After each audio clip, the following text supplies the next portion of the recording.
Anupam?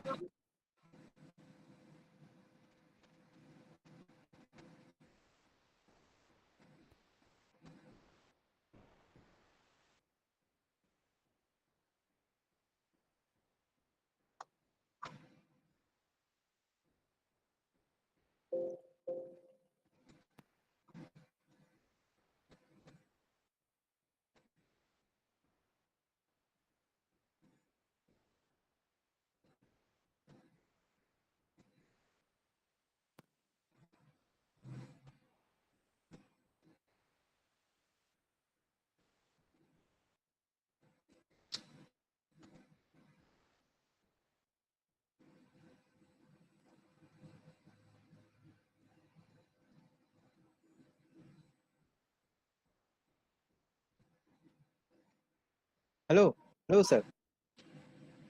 Good morning, sir. Am I Good audible? morning, sir. Morning. Yes, you're audible. Can you hear me? Yes, sir. Yes, sir. You are audible. Okay. So let me just check whether the screen share works. Yes, sir. Uh, here the lights going off all the time. Ah, yeah, that's your screen share. Now, if you let me see whether. Yes, sir. Sir, your camera is working fine. We can see you. You can just share your screen. Yeah.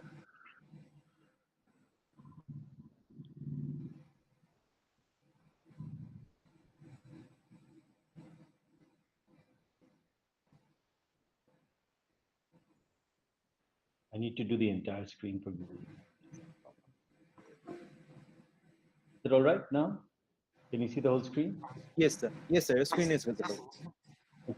Changing? Yes, sir. Changing of the slides is also perfect.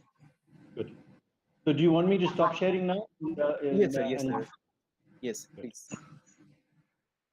Brilliant. So participants are joining. We're just waiting. We'll be starting sharp at 11. Okay. Yeah. Thank you, sir. Yeah, you can. Yes. I'm here.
I think my connection cut out.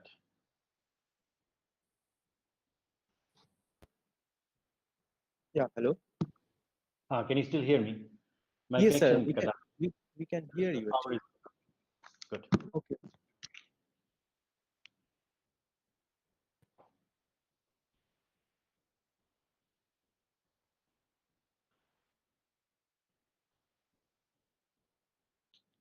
So great. So people are here. They are.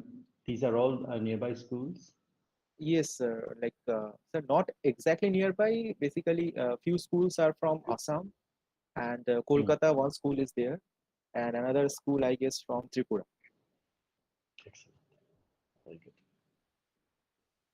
So we contacted few other schools as well. Like they are also joining in our YouTube streaming. So all of them cannot able to join this Google Meet actually because the last moment they just agreed to join. Great. No, so you're on YouTube and Facebook as well. Yes, sir. Yes, sir. We are live in both the places. So many students will be joining from there as well. Very good. Okay, we'll be just starting within 1 minute. So That's okay. There's not an issue. Take your time. Just making sure because here the power is going on and off. I just made sure that okay. I'm on.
Okay, sir. We have lots of participants here, so we can start.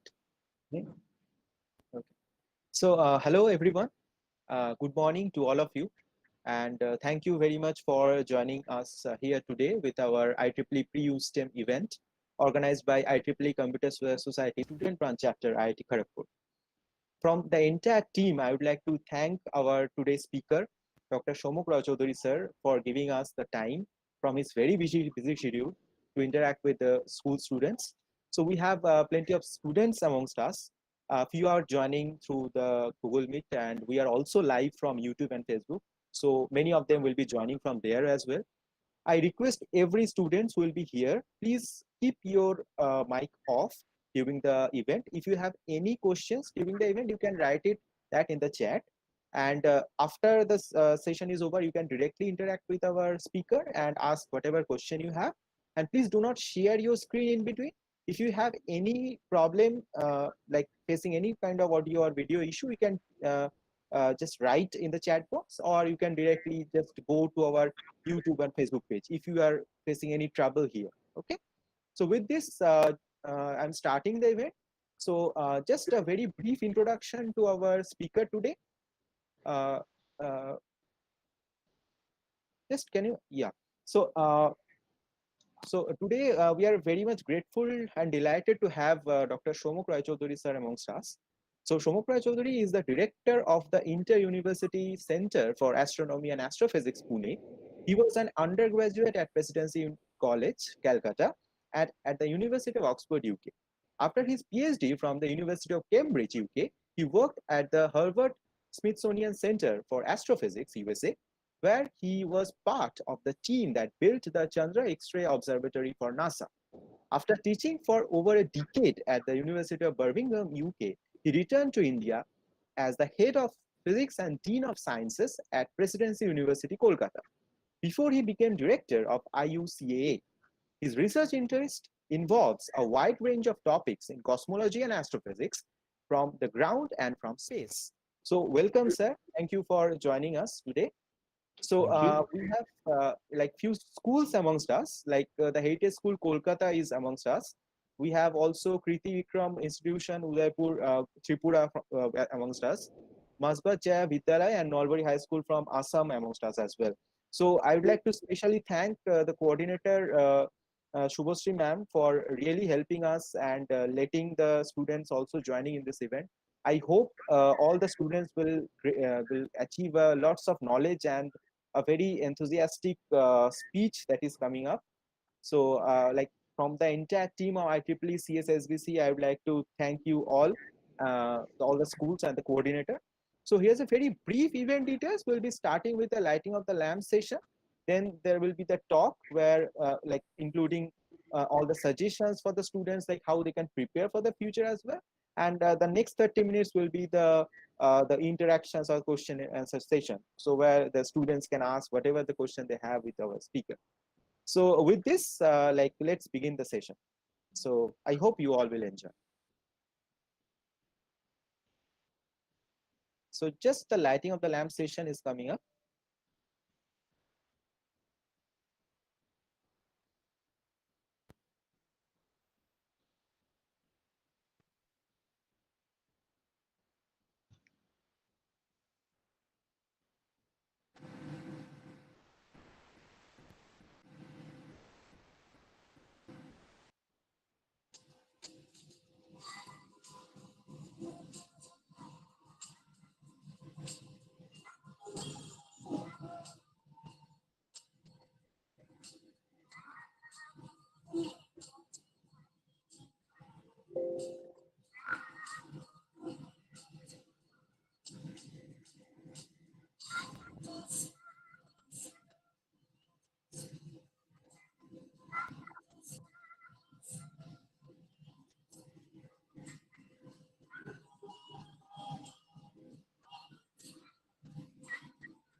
Okay, thank you.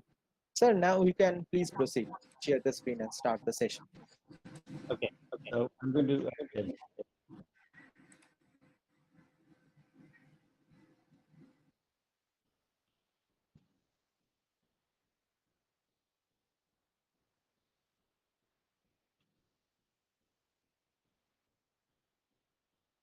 Yes, sir, your screen is visible. Yes, Okay. it's good. Screen's Fine. visible. Yes, sir. Yes. The oops. Can you still see it? I can't. Sir, I can see our Google Meet. Yes, sir. Now the slides are visible. I'm not sure why I can't get rid of this thing. So you can just drag it and keep it somewhere else. Yeah. Okay. Good. Hi. Good morning. Welcome, everybody. Thank you for coming to this talk. And thanks for the organizers for inviting me. This is I always take this opportunity to reach out to the students who are preparing themselves for a career, and just to tell them about the exciting things that are happening around us in our country and as well as in the world of science. Because this is the time when you are going to decide what you want to be, and a lot of the information that comes through to students of this stage in their career is not always the entire picture, and people make decisions based on incomplete information in terms of where they would like to be in the future. I am an astrophysicist, and I got here pretty deliberately I knew that I wanted to be an astrophysicist, at least a research physicist, from the time when I was in high school. I knew I wanted to be an astrophysicist only when I started doing my physics degree in college. Like everybody, I sat for the IIT exams, the various admission exams, and I tried um, going to an IIT, as well as I tried attending the Indian Statistical Institute. And then finally, I chose a physics degree at Presidency College because that's what suited me the best. And then halfway through my second year, I got to meet a few astrophysicists because I used to get a scholarship called the Jagadish Bose National Science Talent Search Scholarship, JVNSTS, which took me to various institutes where I met actual practicing scientists. So that makes a big difference because otherwise people think of scientists as people who are very old. They wear white lab coats and they mix colored liquids from one test tube to another. Scientists are not like that. They're not like Professor Calculus. They are, in general, pretty young, mostly female, actually, in our country. And they not always wear lab coats.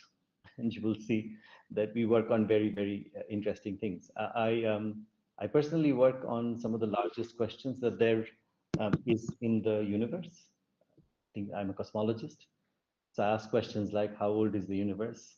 How did the universe get here? Where are we going? And what's going to happen to us in the future?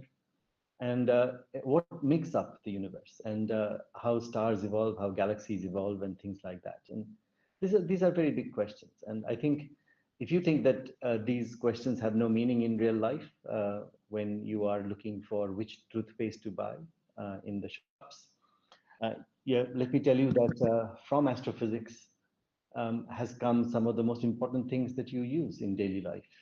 Uh, the entire mobile phone that you use, including the digital camera, has essentially come from astrophysics because people were looking for ways of communicating, were using radio waves in finding distant galaxies.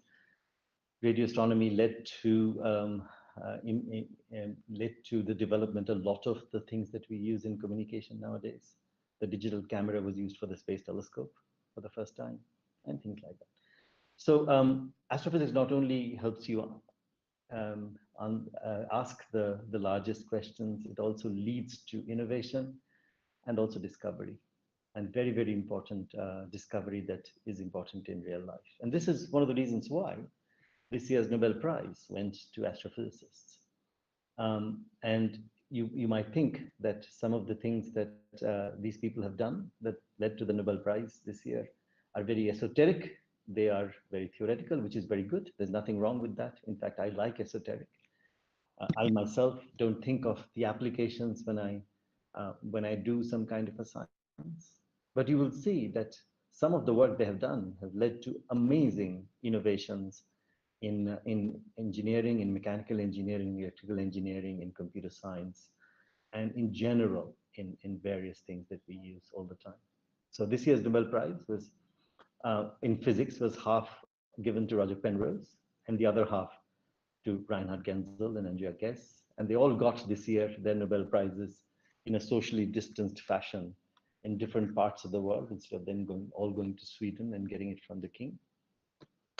So let me tell you about black holes and why they are important, and in particular, the kind of work that these people have done. This will not be the first prize given to black holes, a Nobel Prize, because this is only beginnings. This kind of recognition of the work that's being done. It's a very new subject, right? So if you want to know about black holes, a lot of you have read a lot about such things. It's a very attractive topic. But I'd like to start from the very beginning and look at it at a very elementary level. And a lot of you would probably know a lot of the things that I'm going to talk about. So please bear with me. We know that black holes they got a very bad press. In science fiction, in movies, black holes are made up to be terrifying. And I would like you to, at the end of this talk, go away with the impression that the black holes are nice, friendly beings that really aren't out to harm you. They are not coming to get you like Disney would like you believe. Starting from Newton. So a lot of all of you would come across Newton's laws in your class, and this is the view of gravity that we are taught in school. It's not the full picture. It is not the whole story, but it works. And Newton, as you know, 350 years ago, came up with this idea that gravity is actually a force. It is a universal force, which means that everything that has mass attracts each other. And you just need to have mass. Everything has mass. And so they attract each other, except light, which the light particles, photons don't have mass, uh, but, but we do. And so we attract each other with a force that depends on the distance between them as well as the masses of the particles. And the force causes acceleration. That is one of Newton's laws. And this means that the acceleration, the motion that one particle induces in another particle is proportional to the mass and inversely proportional to the square of the distance between them. That's a very important rule that we are taught in school. Now, this directly leads to a very important concept, and that is called escape velocity. It just means that if something has a mass m, then to escape from it, you need a certain velocity. This is worked out by working out the kinetic energy due to somebody who's trying to escape, and that has to get over the gravitational potential energy due to the object that's pulling you. So if you want to say jump high enough or fast enough so that you can escape from the world, from the earth, you need a certain velocity. And because you're sitting on the top of the earth, the r that goes into this formula is the radius of the earth, and this is the mass of the earth that's pulling you back. And so you throw something up or you jump up, you come down because you don't have enough velocity, which needs to be higher than the escape velocity back. So that's a concept. So the idea is that then black holes you can understand from this concept. It just means the noun we know. Newton did not know this, but Einstein does. Einstein told us this 100 years ago, that there is a limit to the velocity that any object can have. This came out of the special theory of relativity, published in 1905, which tells us that nothing can travel, no information can travel, no object can travel faster than the speed of light. And so if the escape velocity is higher than the speed of light, nothing can escape from this object. And that is known as the black hole. So the idea is nothing can escape, right? So escape velocity needs to be higher than c, the speed of light. That's the classical way of looking at it. It's actually not the strictly rigorous physical definition of a black hole, but this is the kind of physics that we are familiar with. And actually it works. In the end, when you work it out properly with Einstein's generalized theory of gravity, the answer that you get is almost the same. So I think this concept works. Right? And so this is why in Newton's time as well, just soon after Newton, people like Laplace, several people in England who asked this question too, saying, what if there are stars from which light cannot escape? And so what would it take? They asked the question, what would it take for the escape velocity to be high as the speed of light? Of course, they didn't know that nothing can travel faster than the speed of light. That we only knew 100 years ago. But they are asking the question, what if there are stars that we cannot see? Because light cannot escape from them. They were, of course, aware at that time that light is a finite speed. It's not infinite. So to do that, if you then ask this question, what is the escape velocity from normal things?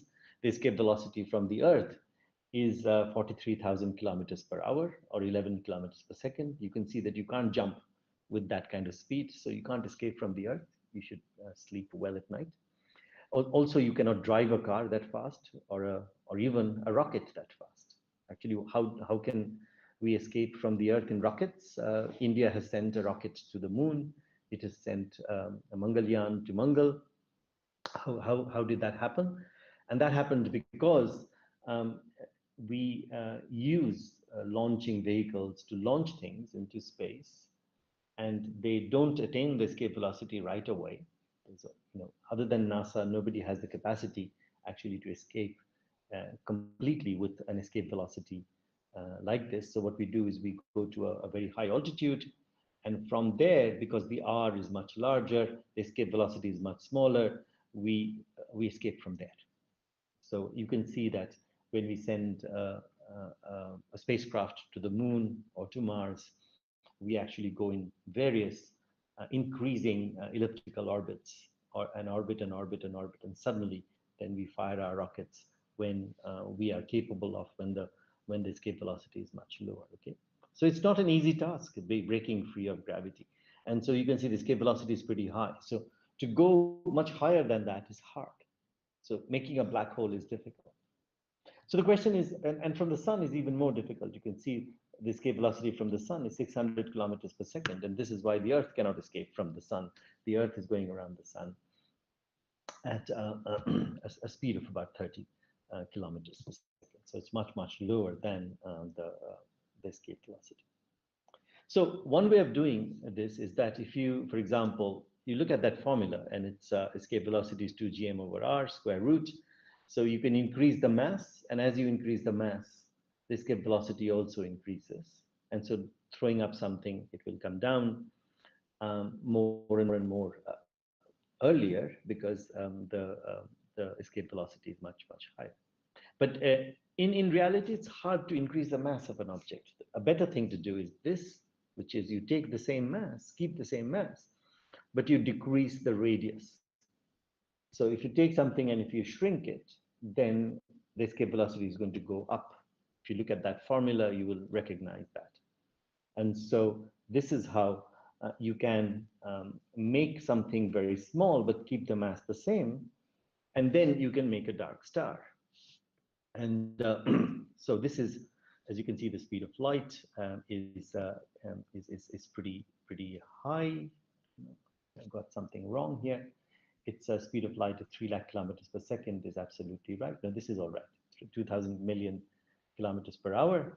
And so the idea is that for the Earth to be shrunk to a size such that it becomes a dark star or a black hole, as it was called from the 1950s, you need to make it very small. And this is the formula for it. It comes from, it can be calculated from the theory of relativity, which I'm going to talk about in a minute. And it's called the Schwarzschild radius, which is also called the event horizon for a black hole, which means that this is the size inside which nothing can escape, from inside which nothing can escape. So 2gm over c squared is the radius. And if you take the Earth's mass, put it in that formula, you will find that you have to shrink the Earth to less than a centimeter, which is a tiny marble. And that is not really possible. I mean, you hear a lot of, turning on the sun experiment and the Earth will turn into a black hole or whatever, and you can see it's all rubbish, because, you can't really take the Earth with any kind of experiment and shrink it to the size of a centimeter. The sun should be shrunk to about 3 kilometers in size. That is, smaller than a small city. It's probably the size, even smaller than Kharagpur itself. And so the idea is that, but that can be done, actually, for stars that can be done. This is a possible way of doing it rather than trying to increase mass. And I'm going to show you how that is done.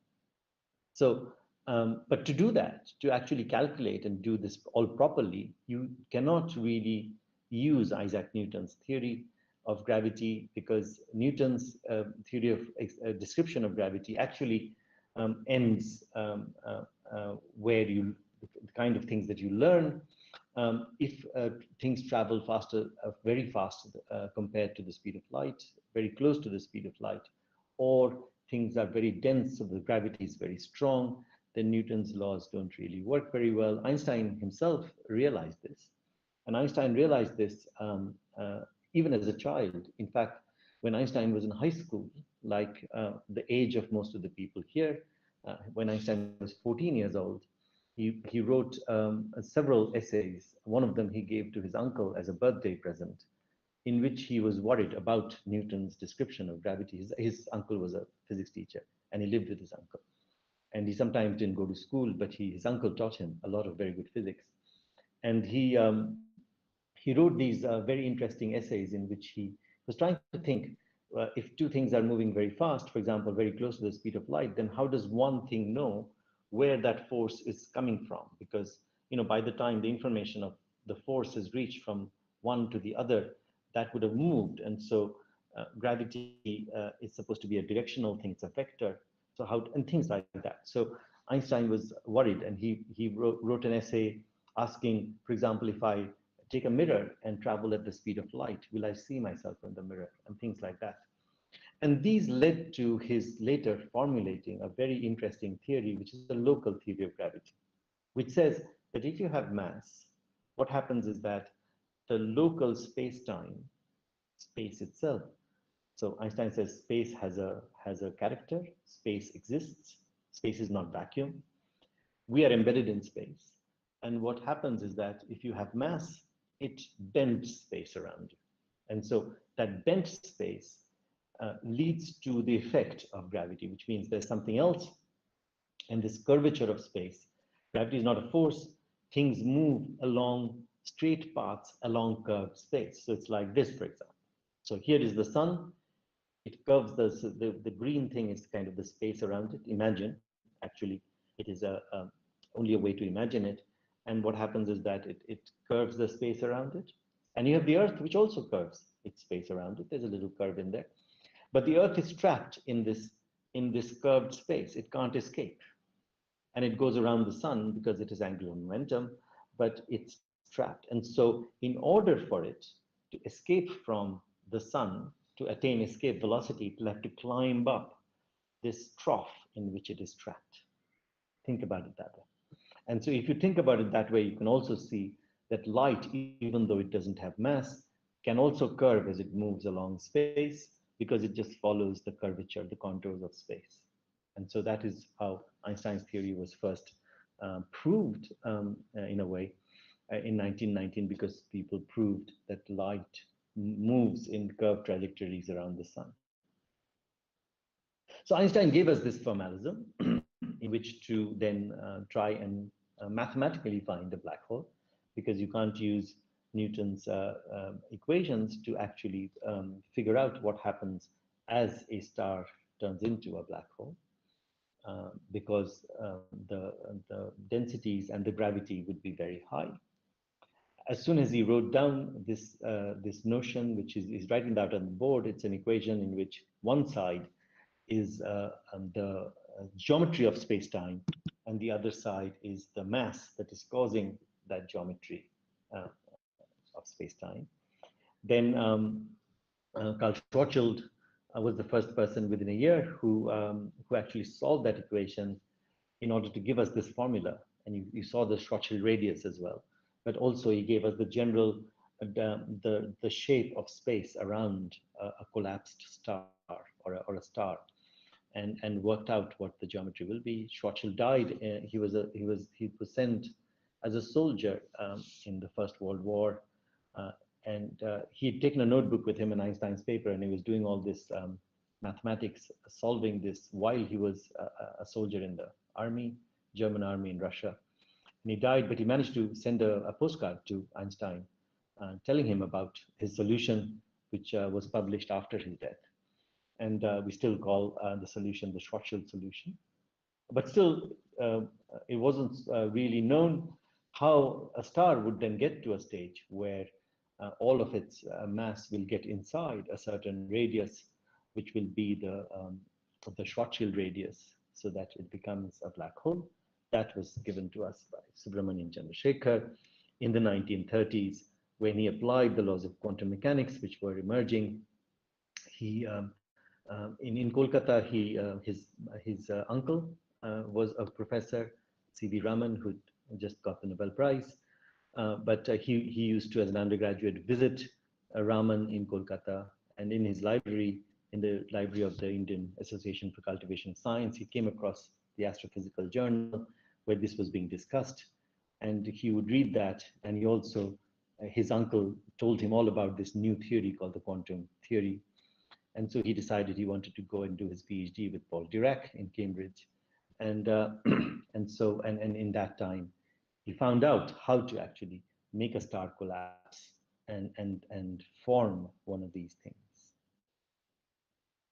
So the idea then is to form a black hole, you have to make space-time so curved that nothing can come out of it. It's like a tunnel, like a well. To come out of it, you require a lot more energy than you have. Just to quickly tell you about black holes, that they are not out to get you, as I said. They are not vacuum cleaners that go out and sweep everything in. They actually have a very limited range over which they can actually pull in things and cause things to move very fast. But for example, if the sun turned into a black hole, it won't, but if the sun turned into a black hole, then no planet will fall into the sun, because the sun's, as a black hole, the sun's effect will not reach as far as the planets. It's a very small range. Of course, we will feel it because the sun will go off and it will become dark and all our light will go off, but actually, and it'll become very cold. But the sun's gravity will remain exactly the same as a black hole because we are outside the sun. And so we will go around this dark sun. And so, as you can see, black holes are very restricted, have very restricted range. So Chandrasekhar told us that what happens is that as a star's life ends, and by life I mean, as you know, stars produce energy by nuclear fusion in its center, and at some point it uses up all its fuel. So at that time, what happens is that it either blows up, some part of it blows up, and some part of it collapses. And as it collapses, if something is less than 1.4 times the mass of our sun, then it collapses to form something called a white dwarf star, which is the size of the Earth, but has the mass of a sun. This white dwarf star it collapses and then stops collapse because of quantum mechanical forces. This is what he proposed. And this is called the Chandrasekhar limit because 1.4 times the mass of the sun is the transition between something going into the white dwarf. And you can see our sun will go into a white dwarf because our sun's mass is less than. So what happens is that something that is less than, more than 1.4 times the mass of the sun, the outer parts explode into a supernova explosion. This is a picture of the crab explosion that happened in about 1,000 years ago. And in its center, you find that there is a star that's left over that is made entirely of neutrons. This is called a neutron star. This is about 10 kilometers across, not quite a black hole. Remember, to become a black hole, you have to become less than 3 kilometers for one solar mass star. So this is a neutron star is 10 kilometers across. It's made entirely of neutrons, and that their collapse is also stopped due to quantum mechanical forces worked out by Chandrasekhar.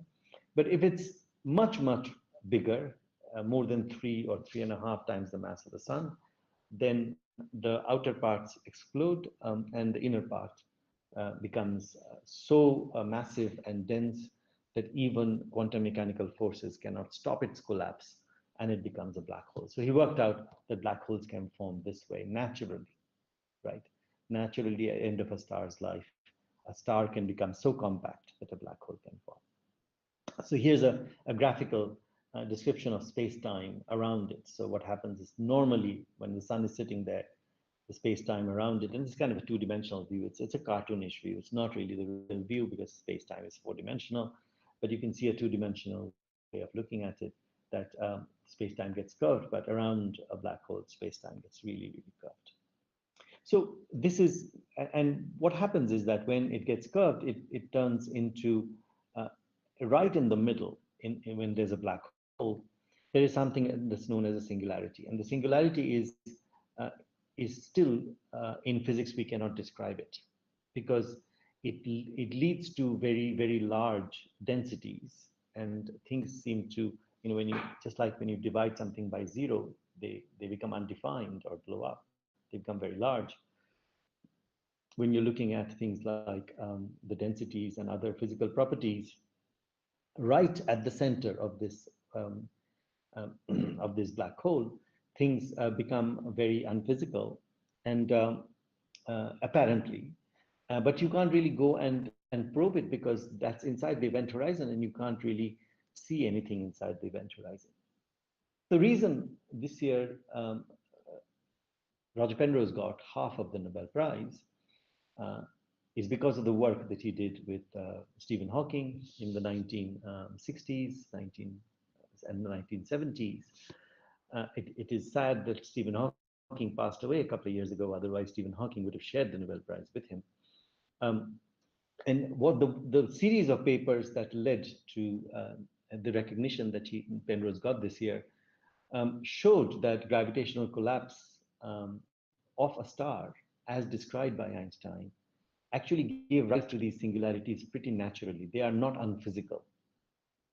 It still hasn't told us what these singularities are, but it told us that these are normal consequences, mathematical consequences.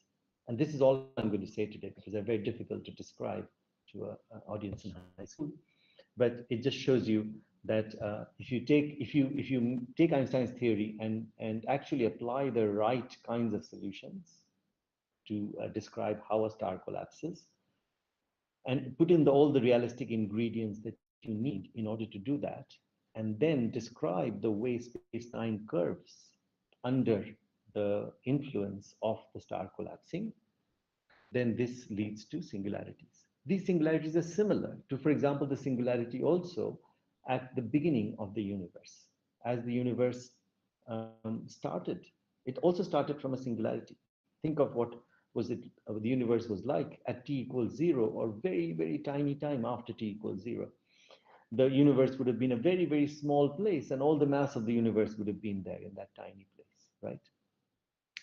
And so that is also a singularity. So Penrose and Hawking's work also showed that all these singularities are inherent in the description of gravity as Einstein showed it. And that's a very important discovery because that allows us to apply mathematics to the real universe, to these stars, and then with some confidence try to actually understand these objects, which is what people are doing now. So it's not a closed subject. Of course, Penrose has done quite a lot of other fantastic things, but this is one of the things that he's recognized for. And in order to apply his mathematics to Einstein's theory of relativity, he needed a very important ingredient, and that was worked out in the 1950s in Kolkata by Amal Kumar Raychoudhury, who, of course, was my professor in Presidency College. He was the head of physics in Presidency when I was a student there. And Amal Kumar Raychoudhury worked out actually how to formulate Einstein's theory as the thing collapses, incorporating things like angular momentum, spin, torques, and things like that in it. And that's very important because all stars are spinning. And so you need a very complete theory of how things are, how the geometrical space-time is described. And of course, Raychoudhury was not doing it for a black hole. He was doing it for singularities in general.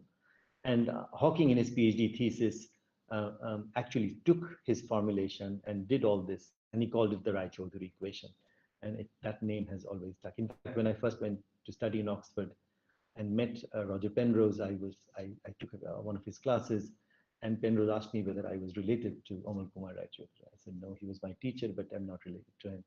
Raychoudhury is quite a common surname. But the interesting thing is all three people on this slide have been my teachers at some stage. I learned about black holes from Stephen Hawking when I was a student in Cambridge, and Naval Babu taught me simple, mathematical physics and electrostatics, which is absolutely fantastic. As Martin Rees points out, Penrose is work is very, very original. And for 60 years, he's worked on wonderful topics that have led to our understanding of cosmology. And if Hawking were alive, he would have shared the Nobel Prize. In fact, Penrose, if you are interested, go read about Penrose's work in mathematics. There are lots of things. For example, here, right across the road from where I'm sitting, our auditorium, the lobby is tiled with what is known as Penrose tiles, which George Penrose designed for us. These are tiles that are not regular shaped, irregularly shaped tiles that can fill the whole of, that can actually tessellate a surface. Um, and so they're not the normal hexagons or squares. And that whole mathematics was worked out by Penrose, which has led to condensed matter physicists using, say, quasi-crystals, and it's very important biological applications of that as well. So Penrose's work is much bigger than what the prize this year recognized. I'm going to talk about the other half more today in the rest of the time, but also talk about what kinds of black holes um, we can um, we can look for. And as you know, we know of at least two types of black holes: the stellar mass black holes, which I was talking about, which come from stars. Now, the most massive stars in our galaxy are about 100 times the mass of the sun. So the stellar mass black holes are necessarily smaller than that. So they're in the range of 3, as I said, and then 100, somewhere in there. But every single black hole, every single galaxy in the universe has a black hole in the middle. And these have a million to billion times the mass of the sun, 10 to the 6 to 10 to the 9. And so, and these are the supermassive black holes. And so the idea is that where do these supermassive black holes come from? They can't come from single stars. We don't know where they come from. And one option is that maybe these small black holes merge to form these big ones. But then on the way, there should be a lots of ones in the middle, which would be mid-sized black holes. And we really haven't found these mid-sized black holes, except about a month ago, from gravitational waves, we announced that we found a black hole that is 140 times the mass of the sun. So we are kind of starting to find the missing link between the tiny black holes and the big black holes. But it still doesn't tell us that the supermassive black holes are coming from that. I mean, this is a picture of a black hole, right? It's black. So this is why it's so difficult to find a black hole. Nothing comes out of it. If nothing comes out, I mean, we see everything through light that comes from something, or light that is reflected off something. But if a black hole's definition is nothing can come out of it, then you can't see it. So how do you find a black hole? You find a black hole because its gravity is very strong, and so you can't really keep it hidden. Its effects outside the event horizon are very, very important. So here is why Ghez and Genzel got the Nobel Prize. They looked at the center of our galaxy and tried to detect the supermassive black hole in the middle of our galaxy. So, so our galaxy looks like this. Our galaxy is a flat galaxy. It's so this is not a picture, of course, a drawn picture. You can't take a picture of a galaxy from in the middle. But from the top, the galaxy looks like this. It's rapidly rotating, and there are spiral structures in them. The sun with the Earth is about 25,000 light years from the center. It's not really at the center. So if you're looking up at the sky, when you at the night sky, you see all these stars. What you're looking at, actually looking away from here, are these stars that are just in the plane above and below the Earth, right? A small, thin layer of stars. But if you look towards the middle, and here the Earth blocks most of it, but from where we are now, you really have to go to the southern hemisphere to see the center of our galaxy in full glory. You see this bulge and the central disk, the center of our galaxy, as a river of stars, and that's why we call it Akash Ganga. Milky Way, the Indian word for it, is the Ganga in the sky. And this is what it looks like. This is a picture taken from Chile, one of the telescopes I work with quite a lot. It's in the Andes mountains, in the Atacama Desert, a very dry place. Some of the best telescopes in the world are there. And you can see you can see a lot of dust in the way, right? And that dust is left over from when the stars were being made, the galaxy was being made. And so that fills the plane of our galaxy. And you're looking at the middle here. So one of the main problems of looking at the plane, through the plane, is that there's a lot of dust. You can see that. That's where, here, if you see my cursor, that's where the middle, the center of the galaxy is, where my cursor is, in the middle of that black blob of dust. That's where the supermassive black hole is.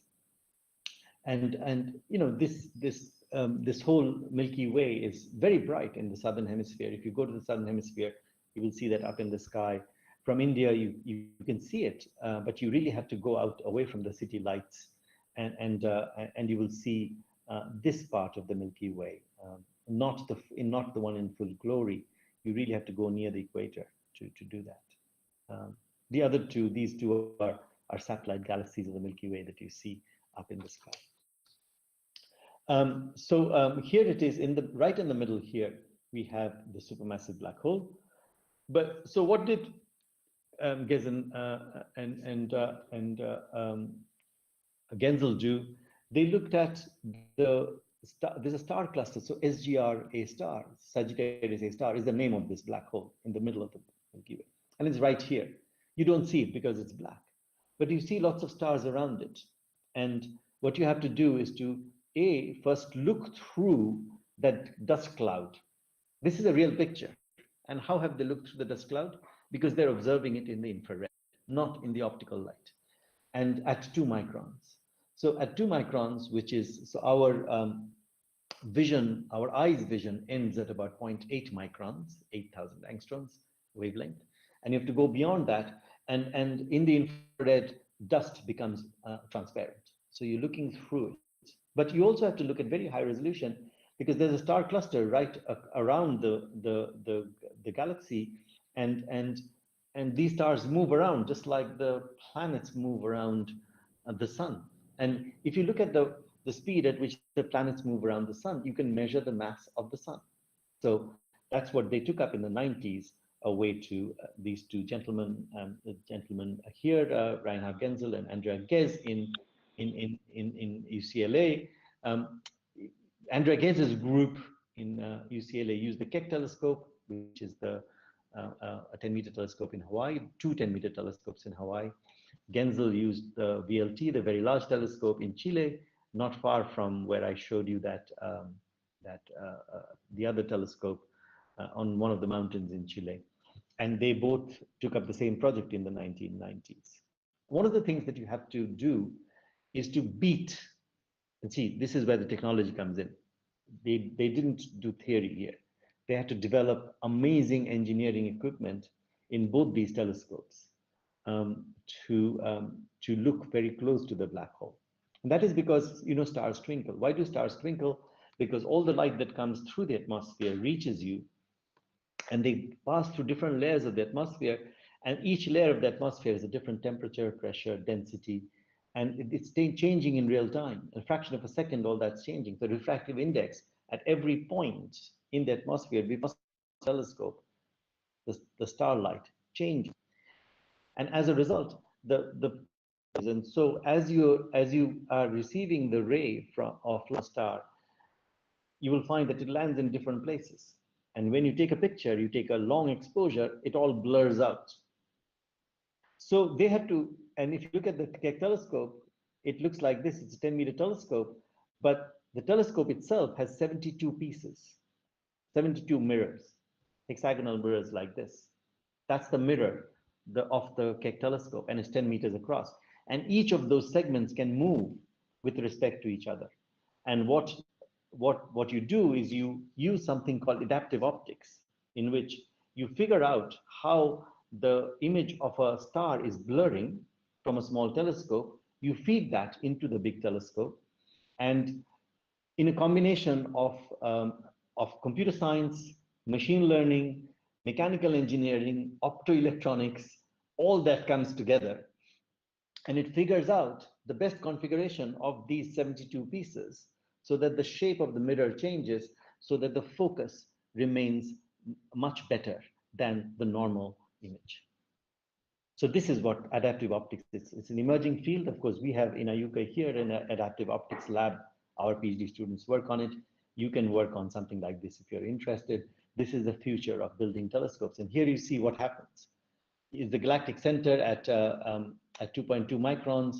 this is what it would look like if you are looking at the stars around the black hole in the middle with a normal telescope that is very big. But with adaptive optics on, you can see how the resolution changes. And here is the supermassive black hole in the middle, which you can't see, but you can see the stars individually around it.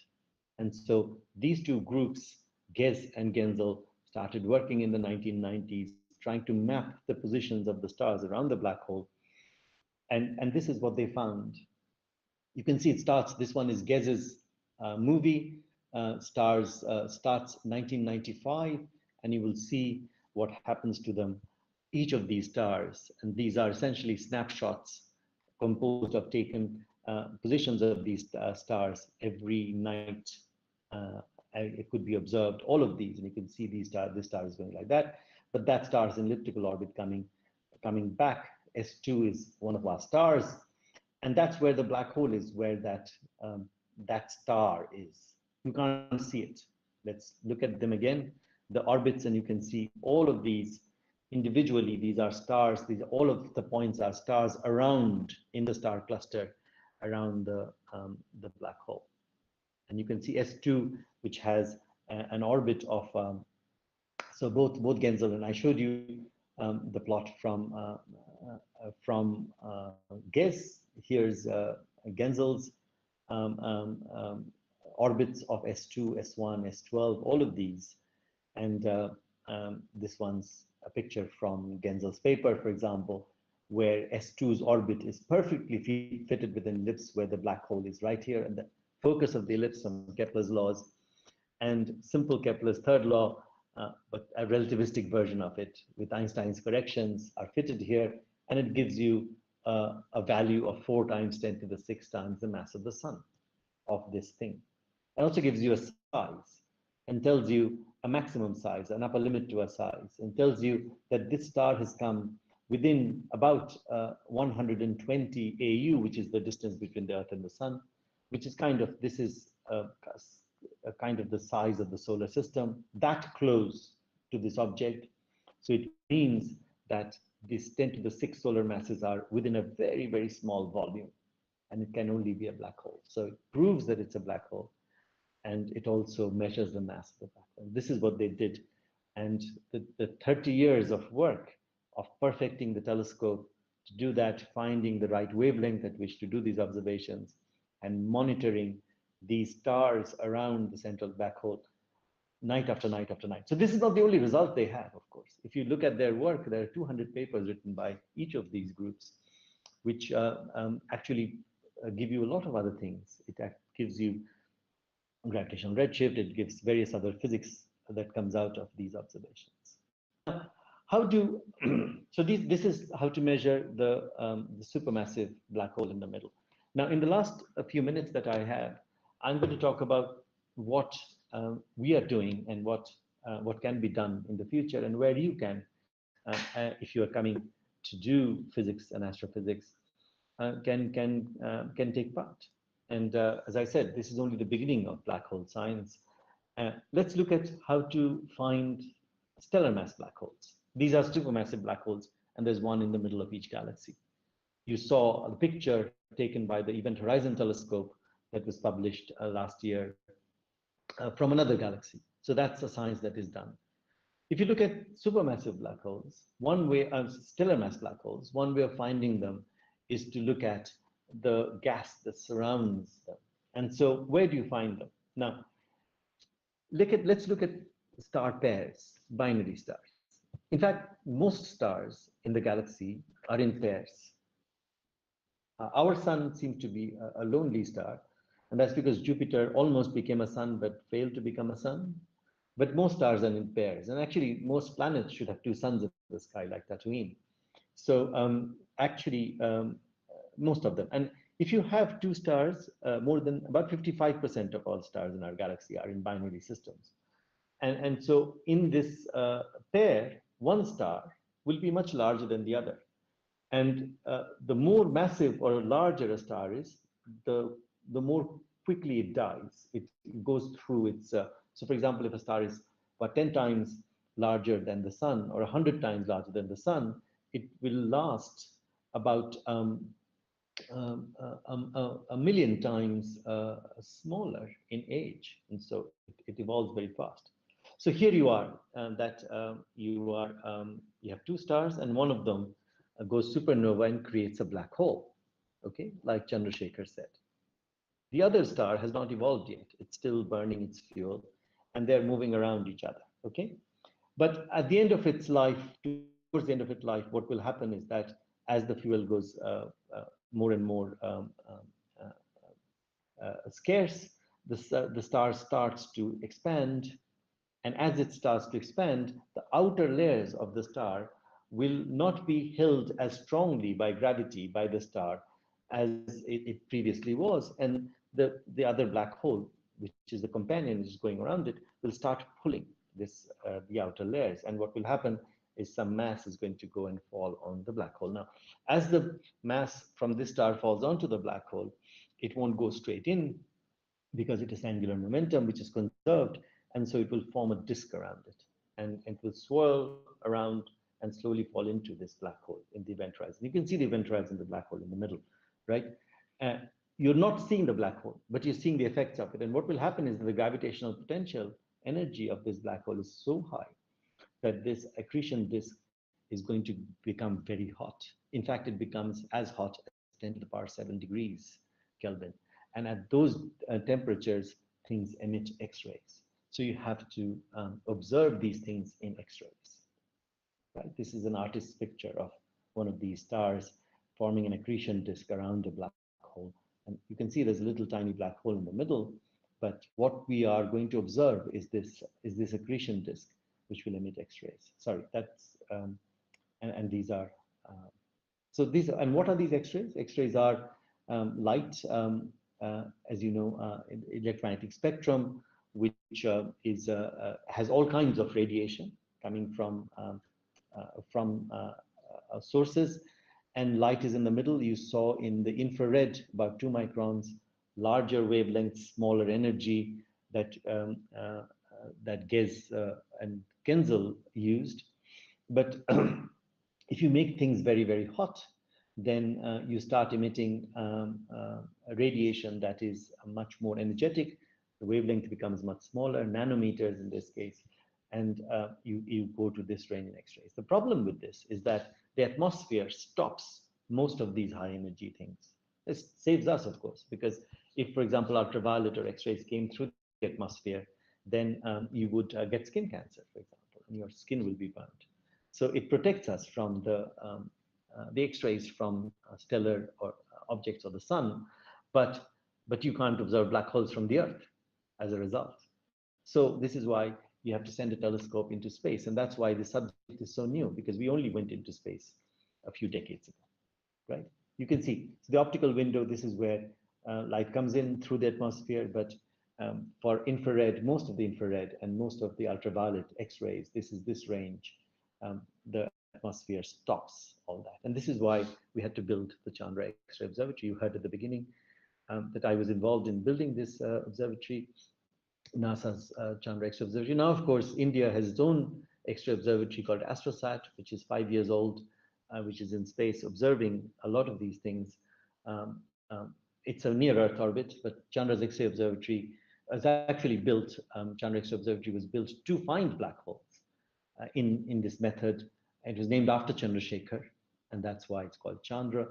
And it's as you can see, it's an orbit that is about 64 hours, and it goes very far away from the Earth, away from the radiation belts, and it observes only this half of the orbit away from the Earth. As it comes very close, it's shut down in each orbit, and it observes about 30 to 35 hours per orbit. And in X-rays, you really have to focus the rays by what is known as grazing incidence. You can't really have normal incidence mirrors. If light strikes a mirror like this, it goes right through, because X-rays, as you know, go right through. That's how your X-ray machines work. But if you actually have X-rays striking something at very small angles, then they don't go through. They can be reflected, and so this is why X-ray mirrors are very long. And they also can be nested. So here you can see Chandra, the mirror is 5 meters long, and this is where the X-rays come in. There's a shield that can be shut, and the camera is right at the back there, which gets images that are very, very close. And so I'll show you an example from my own work using Chandra, in which this is a galaxy called Centaurus A, which is nearby. This is the optical picture of it. This is a normal light picture, and you can see the dust lane right there, just like the Milky Way dust lane. But right in the middle, we know that there's a supermassive black hole in the middle of Centaurus A that is 1 billion times the mass of the sun, much more massive than the Milky Way black hole. And then there are lots and lots of stars around here which have black holes as companions, but you can't see them here. If you turn Chandra onto this, then it looks like this. This is the result of about 1 million seconds observation with Chandra over many years. And so everything that you see in this particular picture is a few thousand degrees hot, like our sun, which is 6,000 degrees hot, emits light.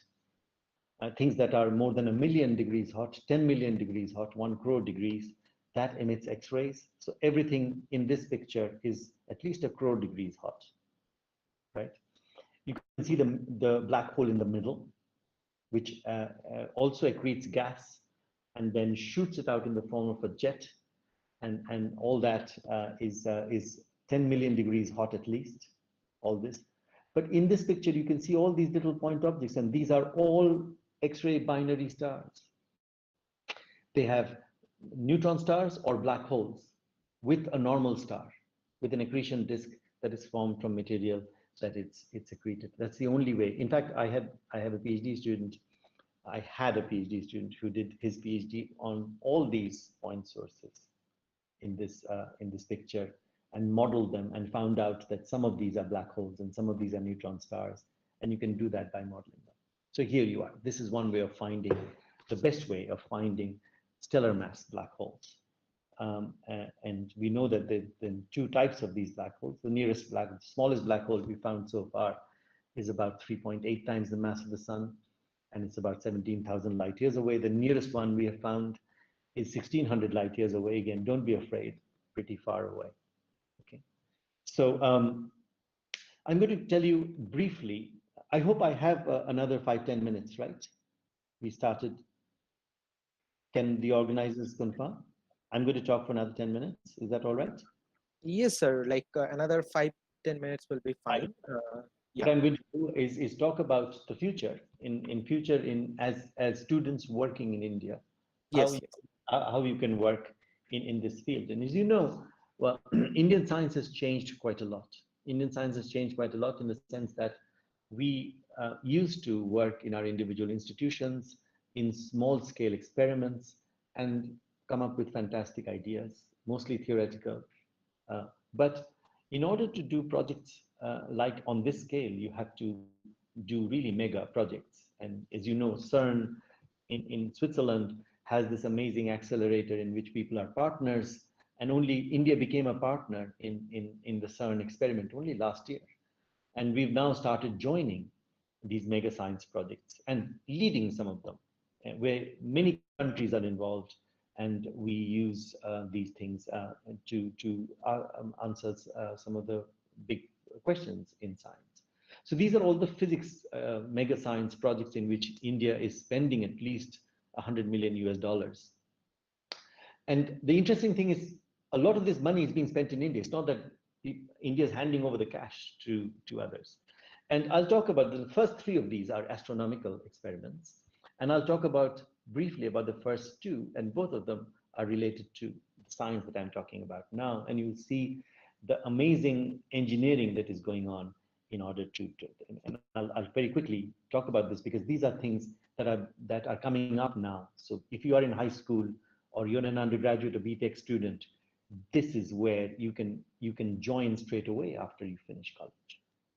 So the 30-meter telescope is a large version of the Keck telescope. It's the same design, but instead of 72 mirrors, this is 492 mirrors. The Keck is 10 meters across. This is 30 meters across. And this is a concept, and it will be built in Hawaii, probably. There's some problem going on with it right now about the site.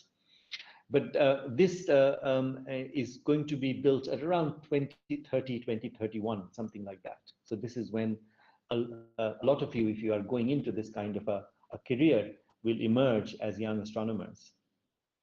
The TMT partners are five of these countries. As you can see, India is 10% partner, Japan is 20% partner, China is 10% partner, Canada is 20% partner, and the rest is the University of California and Caltech and various other universities in the US. And this is where Andrea Ghez, for example, is part of this, because she wants to study these black holes in the center of our galaxy and all other galaxies using a much larger telescope. You can actually find these black holes in the middle of these galaxies directly. So I actually, in various board meetings, as the Indian representative, sit in these meetings with Andrea Ghez. I know her very well from designing and trying to build this 30-meter telescope. And since India is 10% partner, anybody who works at any institution in India, IITs or universities or colleges, will have access to using this telescope. But not just using the telescope, we have to build it first. As I said, we are not handing over the money. So for example, I told you about these individual mirrors being configured such that they can move with respect to each other. The entire control system under each of these mirrors is being built in India right now. Indian companies are building it, Indian engineers are designing it. So it's a combination of engineering and physics. The entire software to control this telescope and its instruments is being written in Pune right now by 3 different companies. Yeah, a very large number of computer scientists and software engineers are working on it. Actually, of the 492 mirror segments, 100 will be polished and configured in India, in Bangalore, with Indian Institute of Astrophysics. So we are building this stuff right now. I mean, India is very much leading this thing. And the second thing India is doing is in the field of gravitational waves, which won the Nobel Prize, as you know, 3 years ago. The LIGO discovery, the discovery paper, which had 1,000 authors, 40 of them were from Indian institutions, including 10 from my institution, and several and from and 15 other institutions in India. So India is very much in there. Einstein, in addition to predicting that massive objects bend space-time, also said that if things move in space-time, they will create ripples, waves in space-time. But the amplitude of this is very, very small. For example, the extreme case in which 2 black holes are orbiting each other and they merge and create 1 black hole, that will create a lot of these ripples in space-time, and that's exactly what was discovered 5 years ago. In displacement in space-time, that is 10 to the power minus 18 meters, and you can see that that is LIGO sensitivity of 10 to the minus 18 meters is 1,000 times smaller than the nuclear diameter. And so this is a very tiny measurement. Einstein never thought this could ever be done, and he wrote a paper saying this can never be done, but it was done 100 years later. And the 2 observatories, Hanford and Livingston, in 2 ends of on the US, both found the first signal of the 2 black holes merging. As they merge, say this whole thing happens within 1/5 of a second. They come very close together, and so the wavelength, the frequency of the ripples increase, and you can see that this is the frequency versus time, and it goes up. That's a way of detecting these things, and this was detected. This was 5 years ago. Since then, we have found about 50 of these, and these, the first black holes that were found, if you look at the Schwarzschild radius, the size of the black holes, they're as big as some of the states in India, as you can see. So this is a picture one of our students, Anirban, drew for the article I wrote in Anandabazar the day after the discovery.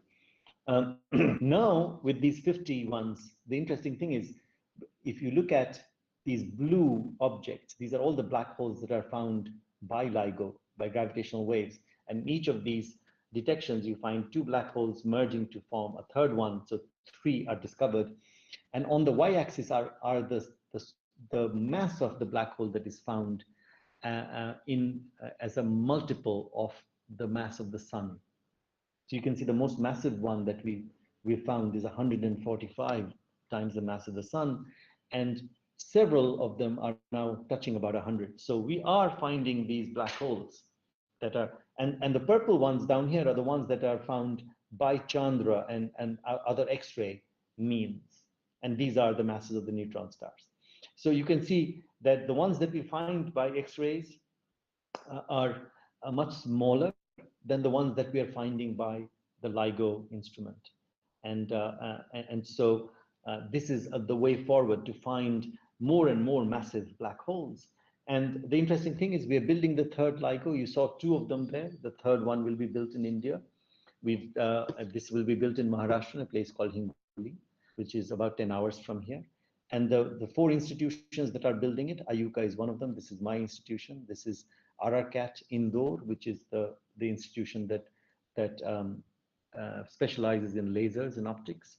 The Institute of Plasma Research, IPR, in Gandhinagar, which specializes in vacuum technology. This is what it looks like right now. It's just barren land. We've bought it in Hingoli, and we'll start building soon. And by 2027, 28, this will be a working telescope, a gravitational wave observatory.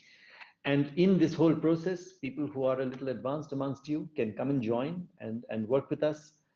Some of you who are in high school and in the beginning of an undergraduate degree will actually become fully qualified scientists and engineers to work with us by the time it starts working. Look us up on social media. We're on Facebook and Twitter. And I leave you with this picture of my favorite books on the subject. Go and look at, for example, Kip Thorne's book on black holes, and Gott's book on time travel, and wormholes and black holes. I'm stop here. Thank you very much. I'm open to questions. I'm going to stop sharing the screen. Thank you very much, sir. Like, it's a really a nice and interesting talk, starting from the very basic to the advanced level almost. And obviously the Indian perspective was very nice. And we have a lots of questions coming up. So I'm just arbitrarily picking the questions and asking. So Yeah. sir, the first question is like, sir, do elliptical galaxies have a default black hole in the center? Or how come they are so off the normal galaxies? Okay, so about the shapes of the galaxies, like why they are of some elliptical or round or different shapes. Yes, I didn't give you a lecture on galaxies, so that's a different topic on its own. I can talk. I've just finished a course of 24 lectures on galaxies, so it's a very specialized topic. But yes, so about 20% of all galaxies are elliptical. The rest are spirals like ours, which are flat. These galaxies, the young galaxies, are spirals because when a cloud collapses to form a galaxy, it forms a flat structure. And that is because a cloud is spinning, it has angular momentum. As it collapses, it spins faster. And so the spin axis determines an axis perpendicular to which the collapse happens, right? So, but elliptical galaxies are galaxies that are rounder, they're ellipsoidal or spherical, and they are not rotating much. And they're very old. And that tells us what happens is that as spiral galaxies collide and merge, their angular momentum cancels each other out because angular momentum is kind of a vector and can be random.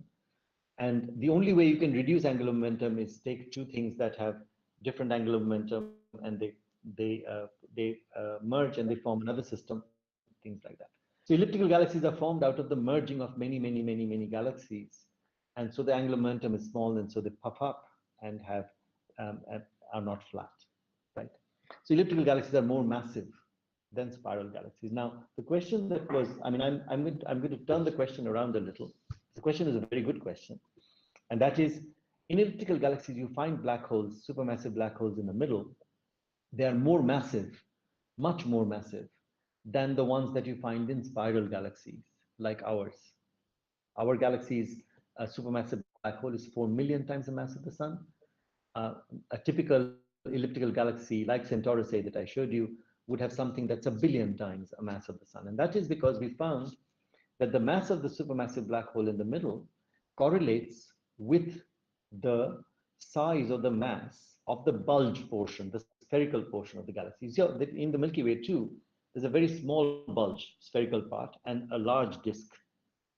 It correlates with the bulge part. And that is telling us something about the evolution of galaxies we don't understand fully yet. So in elliptical galaxies, the bulge is the whole galaxy. There is no disk. So this is why the bulges of ellipticals, since the bulges of ellipticals are much more massive than the bulges of spirals, the black holes in the elliptical galaxies are more massive than the masses of the spiral black holes. The spiral galaxies are much younger. So the black holes haven't formed fully yet. The elliptical galaxies are much older. They're as old as the universe. And so slowly they get more time to form these black holes in the middle. I think that is a kind of easy answer to the question.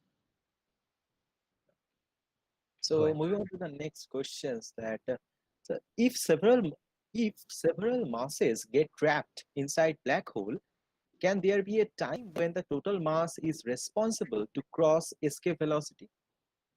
Mass has nothing to do with velocity, right? As soon as the mass that falls into the black hole just adds to the mass of the black hole. And so the mass of the black hole is just increases.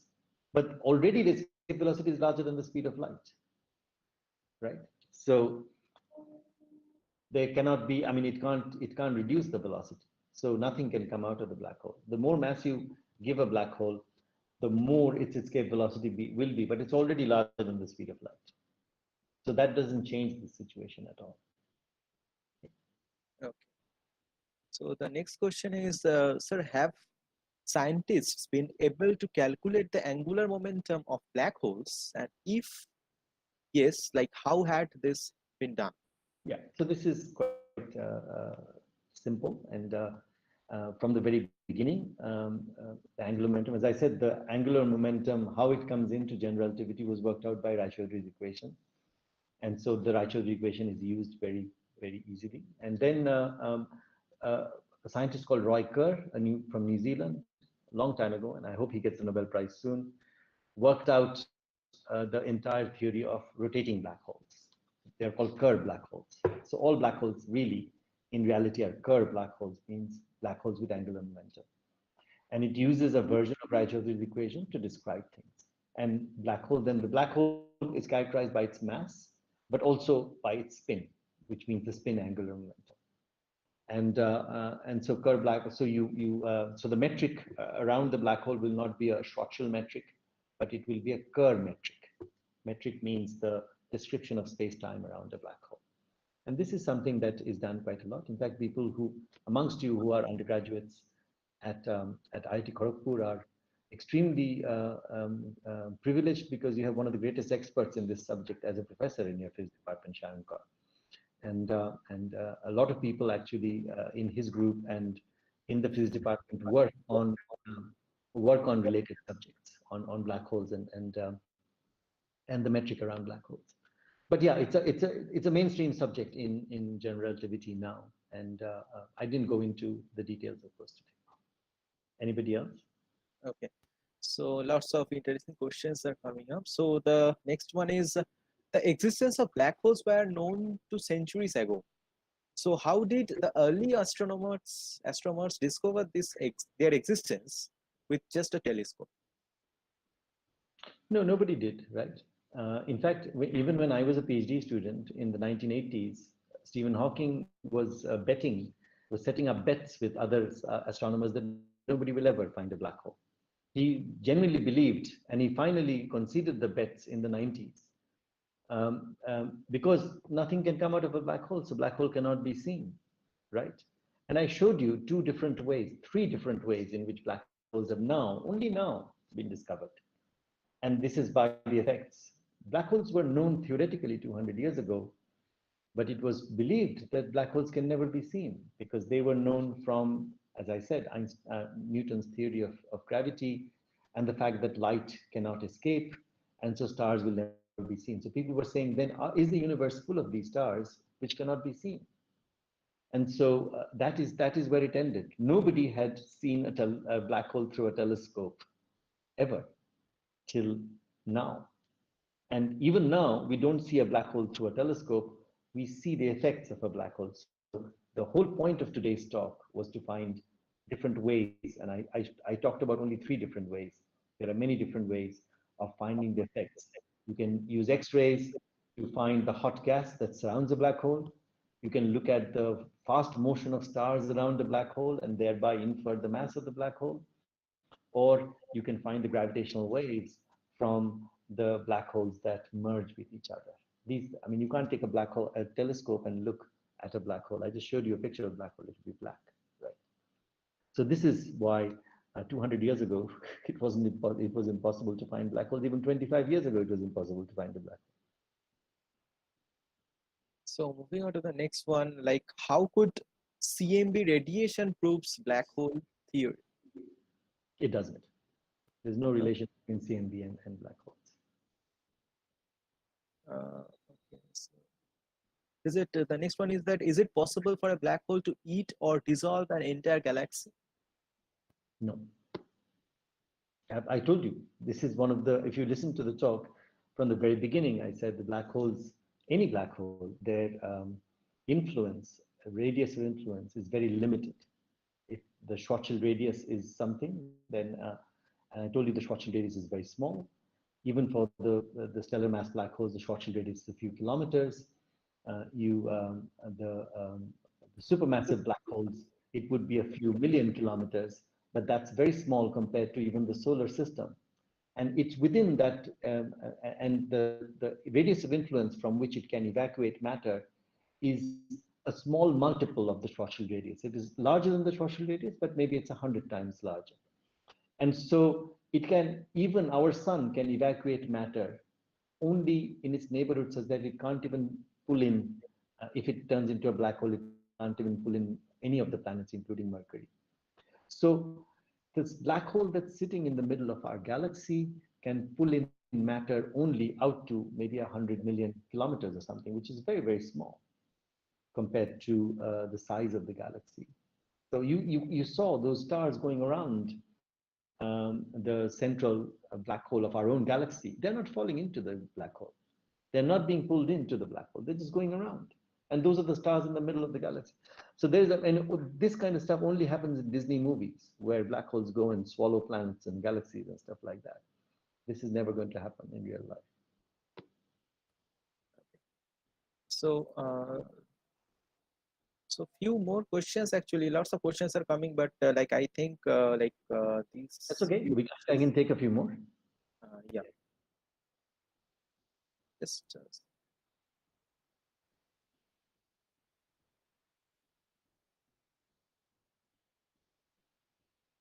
if you can find any. I mean, if you look at the Facebook and YouTube feeds, which I don't have in front of me, if there are questions actually, there. yeah, our team is collecting the questions and just sending me from different media.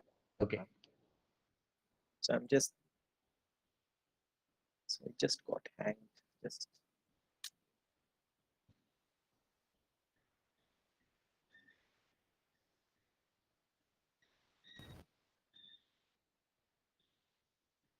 I'm looking at the chat box myself, and I don't see any questions there.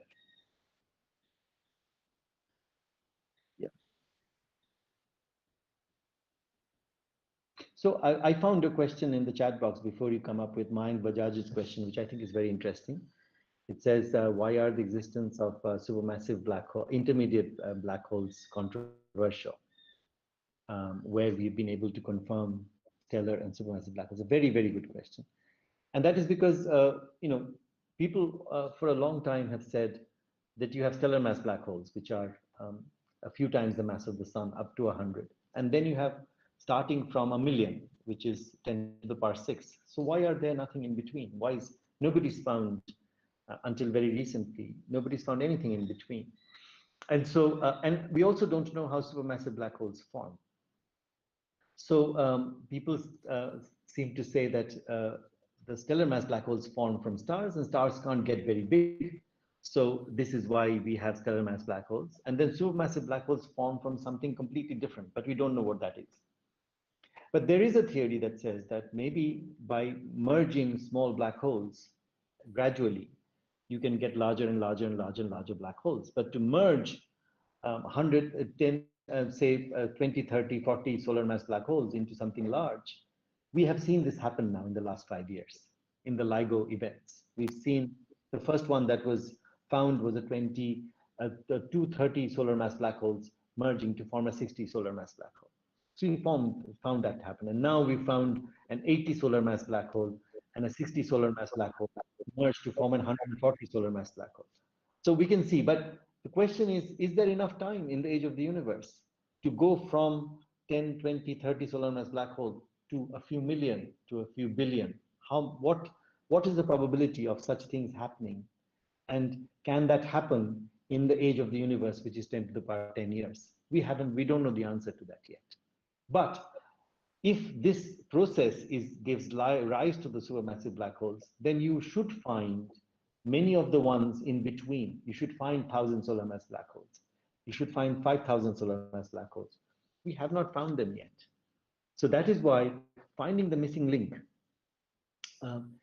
People have been for a long time looking for the missing link between the ape and the human, because we know humans have come from apes. The question is, can we find remnants of the missing link as these one evolved to the other? Similarly, can we find the missing link between the stellar mass black hole and the supermassive black hole? That is why the intermediate mass black holes are important. And it's controversial because we haven't found it. And some people say maybe it's not there because maybe the supermassive black holes don't come from stellar mass black holes. It's a completely different way of creating them. So this is why, subjects like this stay interesting, because these are unanswered questions. And these are questions that also only now with the kind of technology we have, because we have to observe from space, we have to observe with things like LIGO, which are extremely precise instruments. We are only building them now. So these are questions that will be important as people like you become practicing scientists, and the next generation and the generation after that. Okay. Anything So else? yes, Yeah. sir. The questions are I'm taking few questions from YouTube. What's coming? Mhm.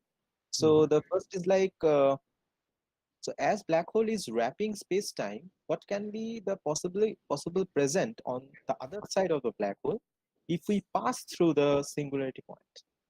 Yeah, so that this is also science fiction. We have no idea how to do that. This is why I asked you to read the books on wormholes and time travel, etc. Interesting thing is that when you say that we pass through a black hole, we cannot pass through a black hole, because as soon as we fall into a black hole, all the particles that we are made of will be torn apart from each other. We won't remain we, right? As you're going into a black hole, have you seen movies? You can see very interesting simulations of what happens to something that falls black hole. They get what is known as spaghettified, which means they get pulled into long strings, and then all our atoms and molecules and particles will be torn apart due to the gravity of the black hole. So if you fall into a black hole, I can't guarantee that you will remain you. I mean, in fact, I'll guarantee that you cannot remain you. So how can you pass through a black hole and come out the other end? It happens in Star Trek. It doesn't happen in real life, right? So using black holes as conduits to go from one part of space-time to another is a very, very difficult thing to do. And people have thought about how to send messages through black holes, information. And that's a very interesting mathematical concept. And people are working on it, Hawking himself and Penrose have worked on it. And this is a very alive subject. We haven't figured out how to send messages, for example, through black holes. Partly because we don't know what's inside the black hole, actually. The state of matter, the state of energy inside the black hole, we haven't really worked out the mathematics and physics of it. Okay. So another question is like, could we ever be able to form a neutron star to hold the wormhole? What is a wormhole?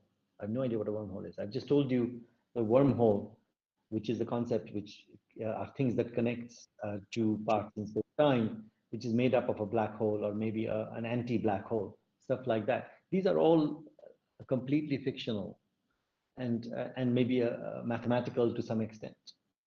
But the question made no sense because, first of all, you have to tell me what a wormhole is. And there is no standard definition of a wormhole yet, apart from a concept, right? So what can go into it and how stars can evolve inside such things are things that, we absolutely do not know right now. We are absolutely at the primitive phase of this subject right now.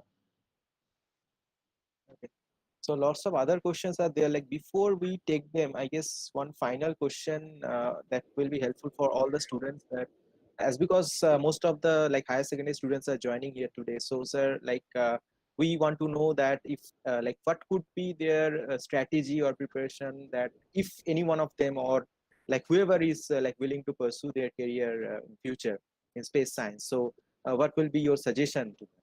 So Okay, how they so I was going to come to this, and so let's talk about this. Let this be the last question because I know there are many questions coming.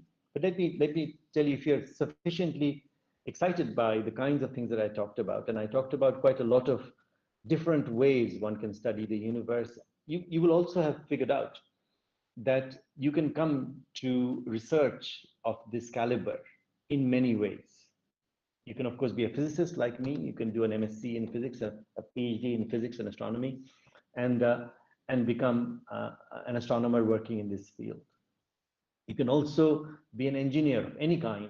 And on my colleagues here, if you look at the faculty of IUCA, we have mechanical engineers, we have electrical engineers, we have computer scientists, and we have mathematicians, and we have physicists.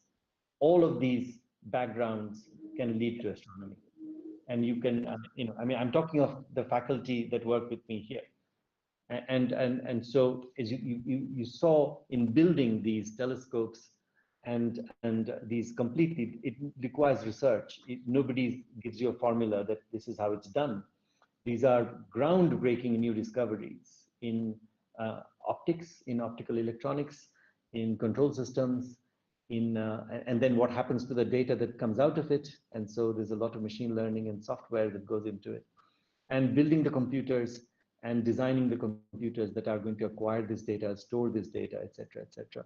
The mechanical systems, um, um, everything. In fact, right now, the civil engineering department in IIT Hyderabad is designing the buildings that will hold the LIGO instruments, because we'll have to keep them vibration free. So that kind of stuff.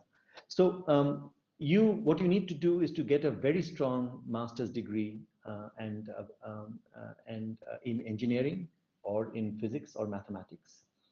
And then if you are coming through the general line, you need a PhD in that subject in order to get into one of the research institutions. Now, right now in India, there is no undergraduate level astronomy. So you'll have to do one of these subjects, physics or engineering or mathematics. Then at the master's level, there are some universities in India that are starting master's degrees in astrophysics. We are starting here in Pune from this year.